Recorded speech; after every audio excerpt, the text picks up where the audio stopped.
We're going to lead off with our first question for you. And that is, how do you know how much detail to provide in a story? Yeah, that's a good question, right? How much detail? What makes a story fun is pictures. So you want to provide detail around pictures. If I was to tell a story about today, I might say, well, I looked outside my window and it's snowing here in Bloomington. I was on with WLiT, I was on my computer and I had my microphone set up and I had over 200 people on audio participating. We want to give specifics. At the same time, people have short attention spans. So we have to figure out a way to cut that all down and keep it short. So often, if we practice a story just one time, we can cut it in half. And if you're getting the feeling that your story's too long, just practice how you can cut out a couple of details so that's appropriate. It was a tall order when you had the pie chart with the 3% stimulating. I kept going through even the meetings today. Did I hit the sleepy sign? All right. That was helpful. The next one, how do you know, it's really, how do you make an effective virtual meeting? So when you're telling a story similar to this, when you can't see their faces, Yeah. sometimes, what's your recommendation? Yeah, well, I think perspective is helpful. Let's remember there are trade-offs. I mean, today, this meeting might have been canceled had it not been virtual, right? Given the snow. And my wife and I were talking about I did this training until 4 today, and I could have never done that if we were live, right? I would have needed to be there. And so there's advantages of virtual. One of the things you didn't see me do on this, because it's so big, is I didn't take advantage of the chat. If I'm running a meeting with 10 to 5 people, I want people all over the chat. And it's actually can be more beneficial than live because we can ask a question and have people answer it in the chat. And then we can choose which person we want to go deeper with, which you can't really do that live. So I would say the number one thing is to use the technology that's available. For example, the chat. Use the breakouts if you can. They're great, especially on Zoom. They're so easy now. You can put people in 2s, 3s, 4s. And if you don't know how to do that, just Google it.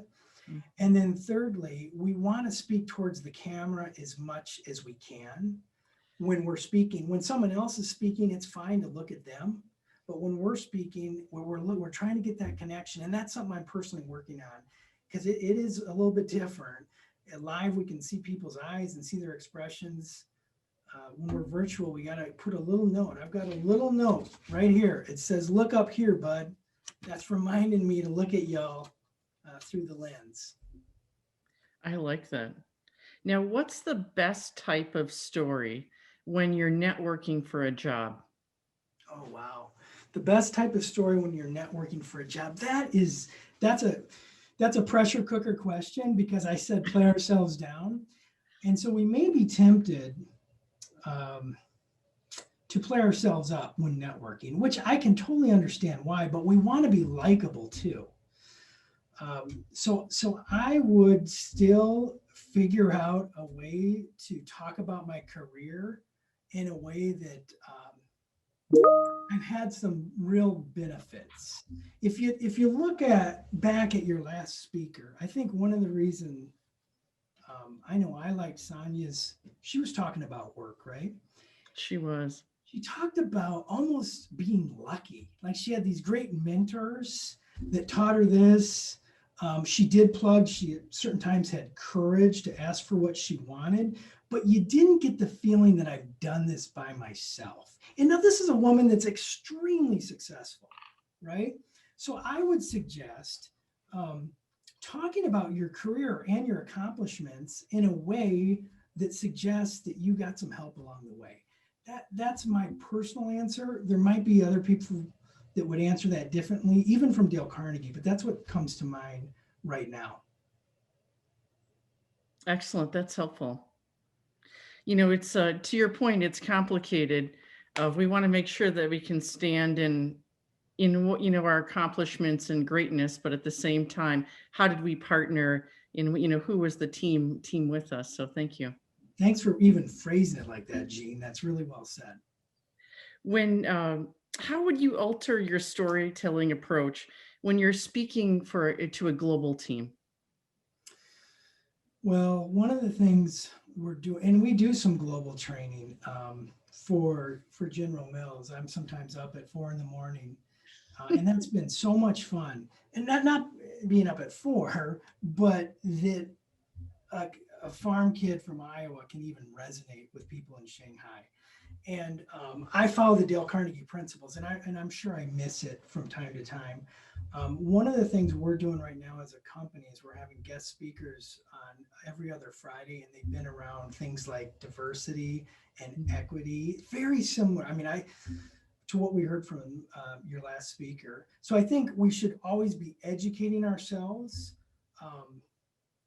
on what it's like for other people. One of the things we've used is that how I made my first dollar, that goes across any population and can be successful. I've been trained to follow the Dale Carnegie principles, things like compliment our audience, give appreciation, let people save face. And it's gotten me out of a lot of trouble with global audiences. And I got more work to do in that area. That's helpful. Thank you. How do you describe the art of playing yourself down while you're playing yourself up? So there's a follow-up question there. Yeah, well, I would say the PJ Fleck example. I mean, I think that would be one example. Because you're playing yourself up when you're telling your audience what to do, especially if you've never met them like he did. I hopefully did that when I told the story a little bit about the North Shore and being on vacation, because I was playing myself up a little bit because I was giving myself credit for not getting defensive and telling some long excuse as to why I was in a t-shirt. Now, what I did was I told you the true story about my wife telling me, no, do not show them that picture. Tell them you didn't look good and they'll believe you. That's enough, because she didn't want me to show it. So hopefully you felt like in that example, I did both a little bit. I like that. One of the points in the chat was being vulnerable is relatable. Totally, right? Yeah. And it kind of connects back to, I appreciated that you included Brene Brown in your talk. Thank you.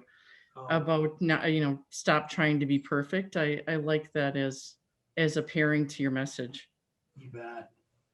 What strategies do you use if a story is not resonating with the audience? What's your plan B? We need a plan B, Patrick. I think we have a plan B sometimes. In the last training I did, and some of these real common sense things I don't like to leave in there. In the training before this, there was on one of the slides, it says, don't tell a joke at the beginning of a presentation. There's too much risk involved. Now, the reality is, if we know our teams so well, maybe we can get away with that. And we just know it's going to land, okay? If I was going to do something risky like that, my plan B is, what are you going to do if they don't say anything? What are you going to do if you hear a thud, if you hear the joke hit the floor? So I think about the next step. Okay, I like that. Thank you. You bet. Now, one of the questions is more of a methodology. How do you structure a story when you're interweaving facts into that story? Is there an approach that you usually take? Well, I'm in favor of the simple is better. So the who, what, when, where, and I want pictures. Like, I'm trying to think of an example, and I think where this person is going. Like if we're in a business context, here's an example. On Friday, Dale Carnegie's a great place to work, but we're a company, right? We got to keep money coming in. And so on Fridays we have a meeting, and we have different parts. And recently I had a meeting on Friday, and I covered the dashboard, which is the most boring part of the meeting, you're talking about the finances and things, and I'm not even qualified to talk about it, but we switch it off, right? And so I decided to tell a story about my son, Gus, when he learned how to ride a bike. One night I was tucking him in and he said, Dad, tomorrow I'm going to persevere. And I said, I thought to myself, we don't even really use that word around the house. And it's a great word, but where's he getting it? No, he said, Dad, I'm going to persevere. I'm going to persevere. And I said, Gus, what do you mean? He says, tomorrow I'm riding my bike to Aiden's party. Well, Gus had never learned to ride his bike up to that point. But he's like, I'm going to do it. And then I told the story how, the next day came and we tried it and it didn't work. But Gus said he was going to persevere. And then I said, as you see on this dashboard here, we are not where we want to be, just like Gus on his bike. And so we're going to have to persevere here through this next quarter and get this revenue up, right? So personal, and I'm not suggesting that was a great story, but I was desperate to make that portion of the meeting interesting. And I love talking about my son. So selfishly, I talked about Gus and hopefully made it fun for other people as I did it. I like that. And, speaking of the more of the TikTok, technology, are there new ways that we can incorporate into stories to make them a little more lively and, to spice it up a little bit? I'm not ready for dancing at work, but, any other tips? Yeah, new ways to liven up stories. Well, I don't know how much of a change this would be, but if you'll notice on my slides, I wanted to stay focused on you. So a little trick I did is I had a lot of pictures on the slides. It reminded me of where we were going. And the other thing is the research now, and there's some articles on this, it says, since we've gone virtual, we need to have less information on our slides and more pictures. So I say, let's use that selfishly to our advantage and put those pictures on our slides so our audience is more easily able to look at them, and they'll also keep us on track. I like that. I like we can end with the photos. I should have had our little Bichon picture where he's wearing his little US Postal Service carrier costume. Maybe that would have been an interesting opening. Oh, we could have done that. There's a lot of Patrick, I really want to thank you with your storytelling. I find that this is the secret sauce for connecting us in this broader skill for women to use to own our own power and connect and build trust. So thank you. Thank you for this time. And I want to turn it over to Jade. Jade, welcome as a director for the community side of Minnesota Technology Association. Thank you. Awesome. So Jean took away my intro a little bit, but I'm still going to go for it. So my name is Jade Denson. I'm the Director of Member and Community Engagement with the Minnesota Technology Association. So as you all know, WLiT is a community that's part of our association, and we're so proud to support the efforts of our WLiT board as they curate awesome events like these to connect, educate, and reach back for women in tech. And today's final WLiT event of the year of 2020. And it's such a great example of why these spaces are important to bring women in technology together. I know you all are probably ready to wrap up your day and maybe go play in the snow a little bit, who knows? So I'm going to try and implement some of Patrick's storytelling tips and hopefully deliver a compelling but really succinct close to our WLiT event today. So although WLiT is over for 2020, the Minnesota Technology Association is committed to keeping the learning, the connecting, and frankly, the fun going throughout the end of the year. So with that being said, I'm encouraging you all to attend our annual Techne Awards happening on November 18th. So this is our first Techne Awards Gala that's going to be virtual, which is awesome. And we're bringing the same level of excitement and energy to the awards this year. So please come check that out. I'll be co-hosting that with our president and CEO, Jeff Tollefson. So I'm going to go ahead and speak for both Jeff and I and say, this is not something you want to miss. So reserve your complimentary virtual seat to the Techne Awards today. Don't wait on that one. So we all had the privilege to listen to Patrick's insights today, and we couldn't have such important discussions about using storytelling to inspire, motivate, and influence people without our sponsors. So our sponsors' investment fuels our tech ecosystem and truly helps build an even stronger community for women in tech. And in the case of today's WLiT event, your investment will be the reason we all host better Zoom meetings and virtual events in the future. So I'm certainly grateful for that.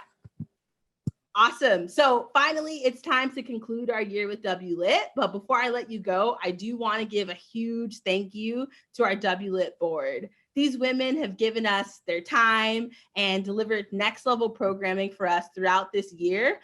Even though it felt like the sky was falling 24/7 during 2020, they gave us their investment and we are certainly grateful for it. So please keep a lookout for the 2021 WLiT dates, as we'll be sharing those over the next few months. That's all I've got for you on behalf of the Minnesota Technology Association. Thank you to our WLiT community for spending parts of your 2020 year with us. And I look forward to seeing you all at the Techne Awards on November 18th. Have a good rest of your evening. Stay safe, stay out of the snow, all those things.